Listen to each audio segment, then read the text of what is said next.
Bonjour et bienvenue à ce nouvel épisode.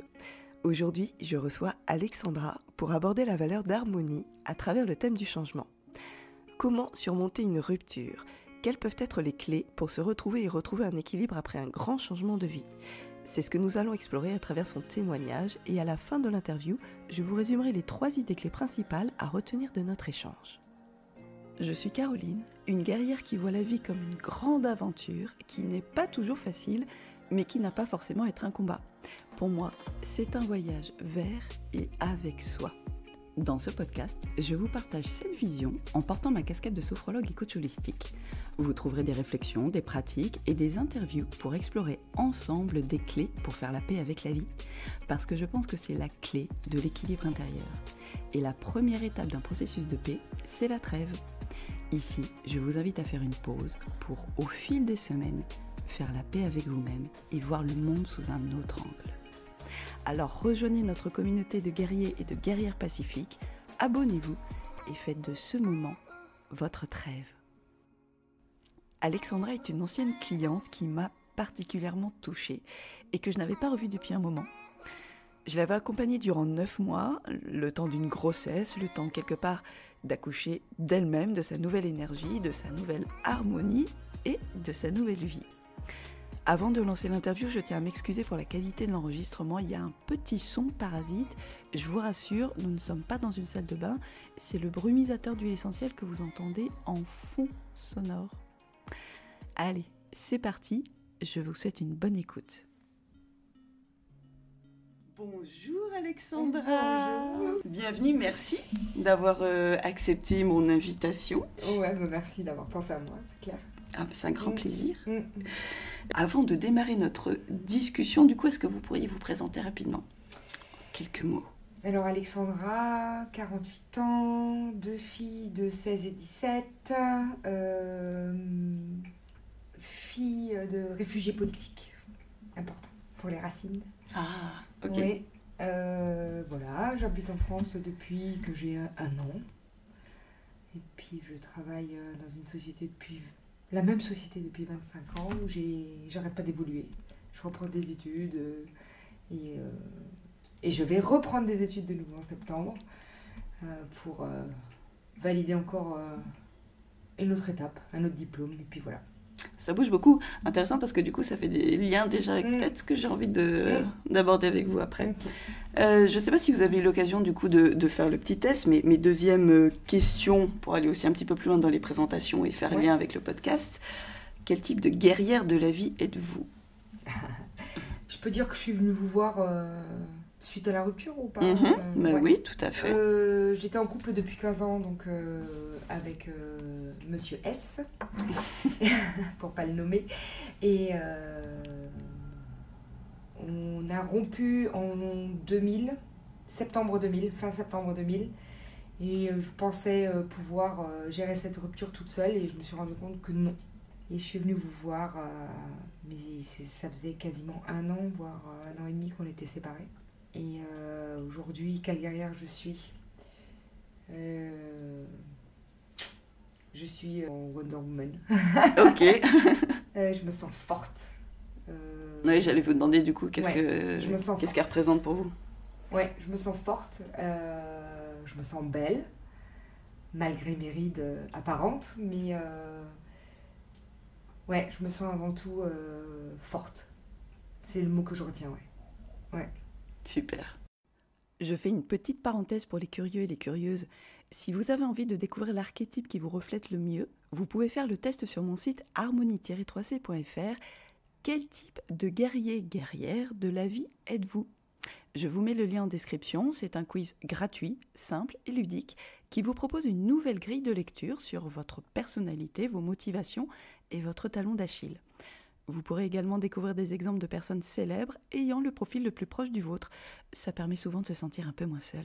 Et puis, surtout, ce test vous donnera une idée de la plus petite action que vous pouvez poser dès aujourd'hui pour amener du changement dans votre vie et un peu plus d'harmonie. Voilà pour la parenthèse, revenons à notre épisode du jour. Alors, je vous ai proposé de participer à ce podcast pour aborder le thème de la saison oser être soi, donc en sous-tendu, oser être une guerrière ou oser être plein de choses, finalement, oser être différente aussi. Et je voulais notamment partir d'une phrase que vous m'aviez partagée à la fin de votre accompagnement et que vous aviez posée comme un souhait ou un désir ou une décision, je ne sais pas. Mais cette phrase qui disait « Je veux du bordel dans ma vie ». Ouais. Alors pour moi, le fait de s'ouvrir au bordel, c'est ouvrir son cœur au changement, à la vie et donc quelque part aussi au bordel qu'on est soi-même, dans nos différentes parts de personnalité, dans nos différents états d'âme, etc.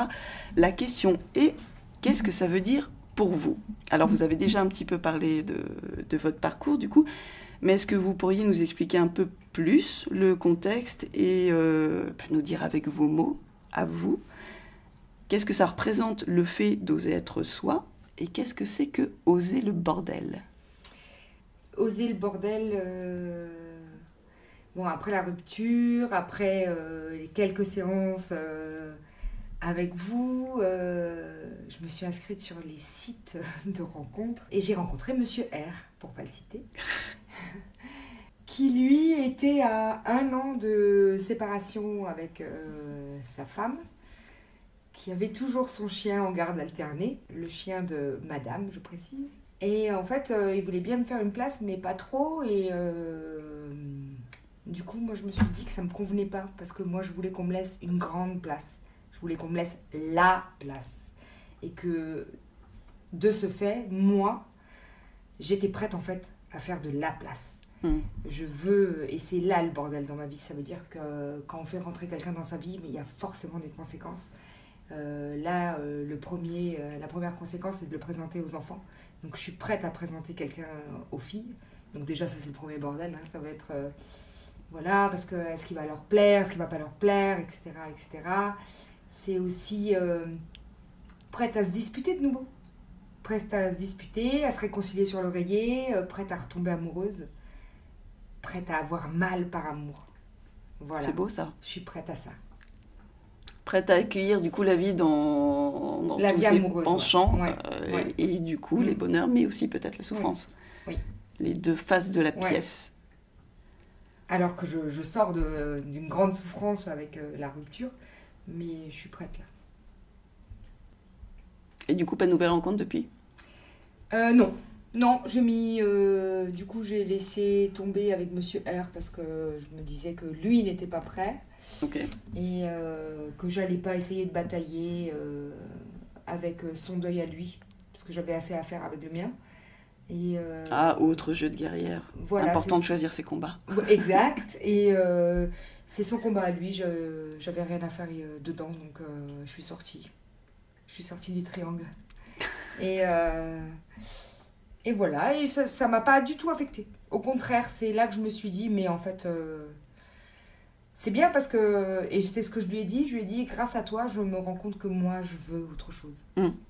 Moi, c'est bon. Je suis prête à ouvrir mon cœur et à vouloir pas refaire sa vie, parce que ma vie, elle est déjà faite, mais à accueillir quelqu'un dans ma vie. Et pour le coup, à être vraiment vous-même et à laisser accueillir, du coup, ce nouvel espace. Oui. Du coup, en quoi, là on le voit dans le domaine amoureux, mais peut-être dans d'autres domaines, d'une manière générale, en quoi le fait de vous ouvrir à ce bordel ou le fait d'oser être vous-même, en quoi ça a pu influencer votre vie ? Ou peut-être aussi le relationnel avec votre ex-mari, ou peut-être dans le domaine pro ou amical, je sais pas. En fait, avec le père de mes enfants, parce que j'aime pas l'appeler mon ex, parce qu'il y a mon dedans et c'est plus mon. Ok.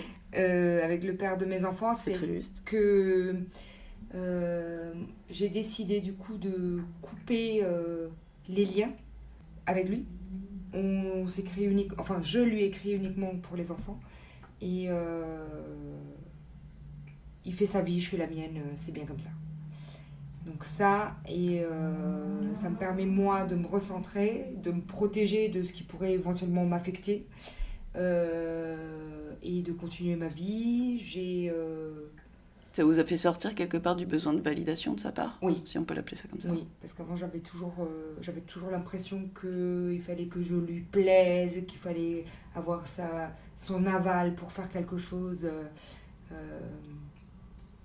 Voilà. Et au final, je faisais quand même ce que je voulais, mais... Mais du coup, vous le faites plus sereinement maintenant et dès Ouais. le départ. Oui, c'est ça. Et j'ai besoin d'en rendre compte à personne et je fais ce que moi je veux et quand je veux. Et du coup, ça impacte aussi dans le domaine familial, par exemple. Oui. Ok. Ça On se rentre révèle dans ce terrain-là, comment ou- Comme vous le voulez. Euh, Vous avez le droit de partager ce que vous avez envie de Ouais. partager avec, Alors, avec l'audience. mon père est atteint de la maladie d'Alzheimer. J'ai un frère qui est alcoolique, qui soi-disant s'occupe de mon père. Et j'ai ma mère qui est là, entre ces deux hommes-là, ces deux rois, et qui est fatiguée en fait. Et qui compte beaucoup sur moi pour prendre le relais, mais moi je refuse. Parce que c'est pas mon combat, encore une fois. Mm. Je suis là en support, mais c'est pas mon combat. Et comme ça, je suis partie seule en Guadeloupe une semaine. Et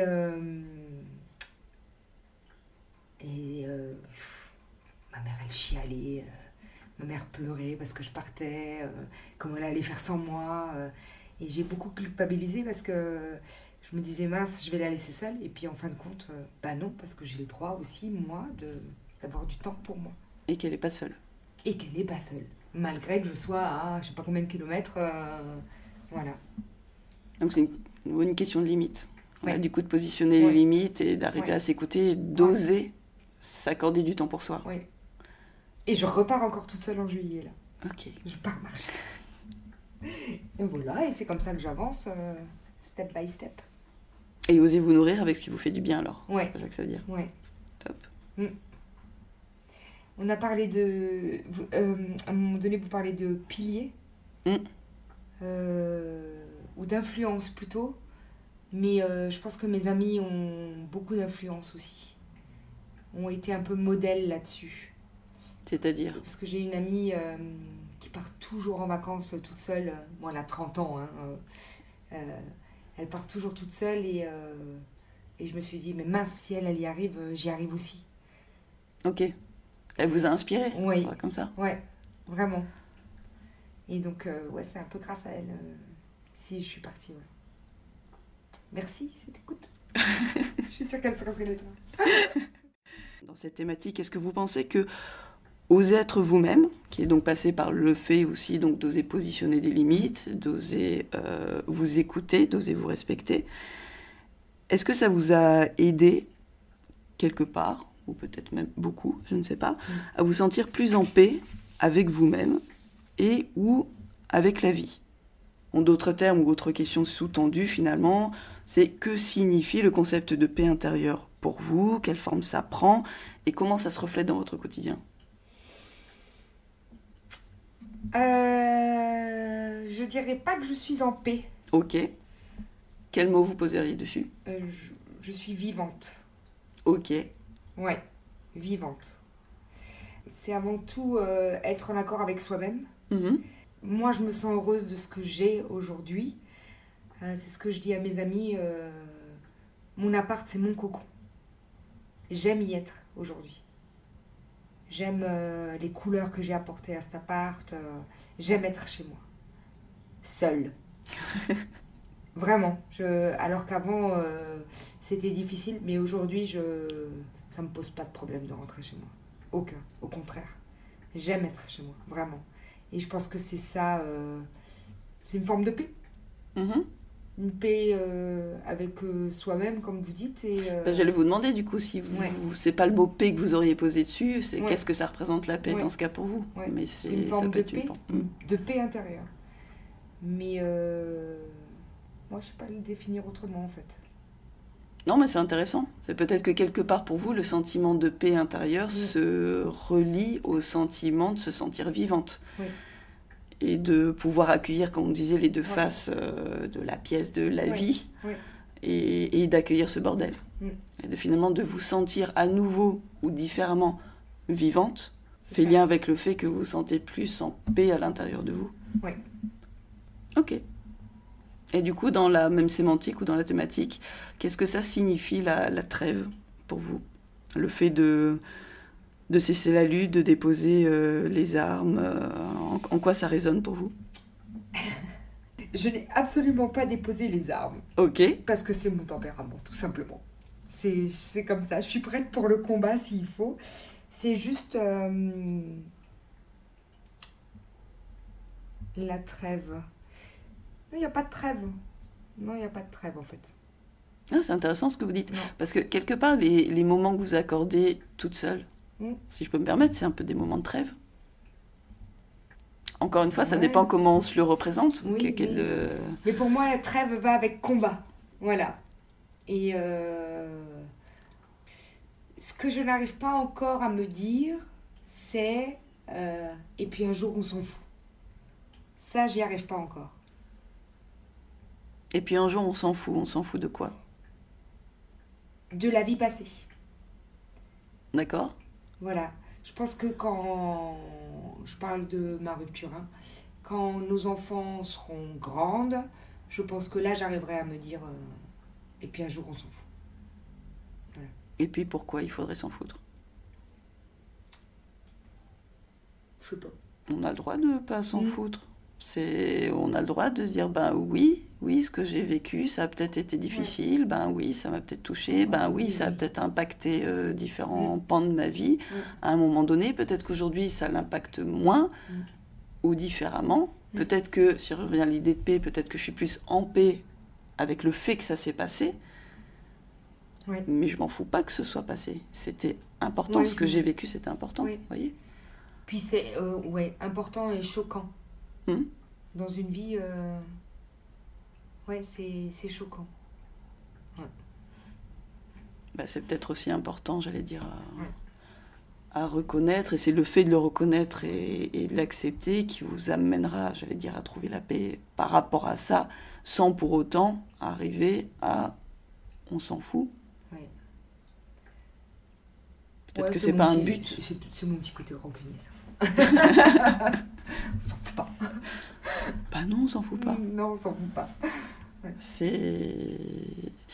C'est comme le fait de dire on oublie. On n'oublie pas les personnes, on n'oublie pas ce qu'on vit. Peut-être que symboliquement, on pourrait dire on égare, dans le sens où voilà, c'est peut-être plus loin. En tout cas, émotionnellement, ça nous impacte moins. Mais il y a des choses qui restent et qui peuvent aussi finalement, j'allais dire, devenir un cadeau. Peut-être que le cadeau, on ne le voit pas à l'instant T. Peut-être qu'on le voit 10, 20 ans plus tard. Et c'est peut-être aussi pour ça qu'on s'en fout pas. Ouais. Après, la trêve va aussi avec, je dirais, le pardon. Oui.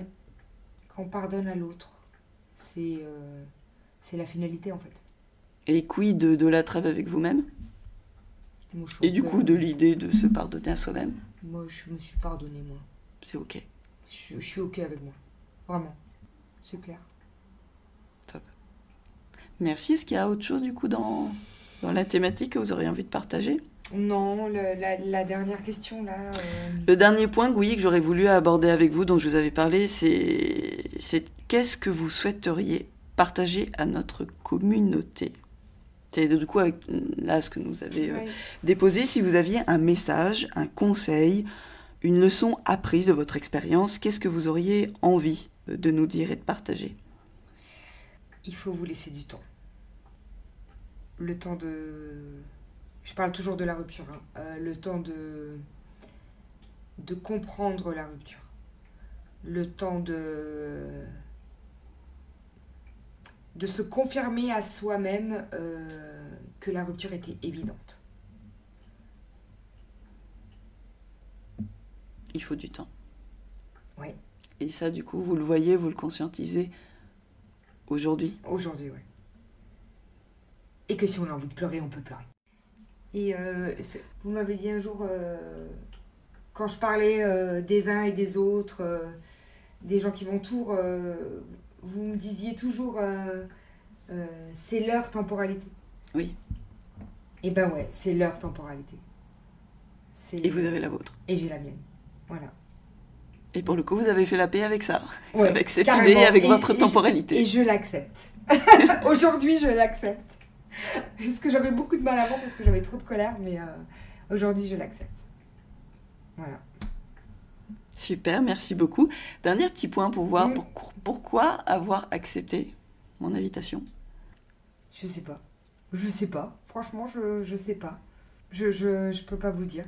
Pas de souci. Je vous apprécie déjà. Ah bah merci. Voilà. Je trouve que vous m'avez beaucoup aidé.